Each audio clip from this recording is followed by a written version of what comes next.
Hello বন্ধুরা, কেমন আছে সবাই? বন্ধুরা, আজকে সানডের ছুটির জন্য বেরিয়েছিলাম ঘুরতে। আর ঘুরতে গিয়ে বাকিটুকু ইতিহাস।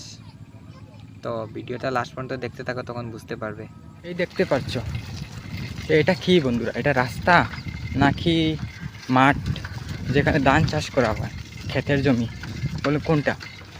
মানে একটা জিনিস দেখো বন্ধুরা, যে ইলেকশনের সময় কি বড় বড় কথা বলে যায়, আমি এই দেবো, এই করবো, রাস্তাঘাটে কাজ করাবো। আজকে ইলেকশন শেষ, কিন্তু কি রাস্তার এইরকম অবস্থা। আর ইলেকশনে জিতেও গেছে, যে বুঝতাম না হেরে গেছে, জিতেও গেছে, আমরা ভোট দিয়েও জিতিয়ে দিয়েছি, কিন্তু আজকে রাস্তার অনেক অসুবিধা। বন্ধুরা কি বলবো, অনেক কষ্ট করে আমরা চলাফেরা করি। রাস্তাকে তো ওই দেখতে পাচ্ছ, এই যে গ্রামের রাস্তা, এটা তো অনেক ভালো, এটাতে ব্লক লাগানো রয়েছে, মানুষ কিছু সুবিধা পেয়েছে, যে হাঁটাফেরা করতে পারছে, গাড়ি নিয়ে চলাফেরা করতে। কিন্তু এটা মেইন রোড, আর এই রোডটা হচ্ছে আমাদের চরকুলা টু কালীগঞ্জ। কিন্তু এরকম কন্ডিশন যদি রোডের হয়ে থাকে, তাহলে আমরা কীভাবে চলাফেরা করব?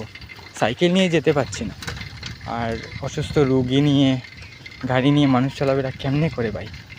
ভিডিওটা শেয়ার করে দেবে, যাতে সবাই দেখতে পারে, এটার বিরুদ্ধে কিছু একটা বলতে পারে। থ্যাংক ইউ সবাইকে।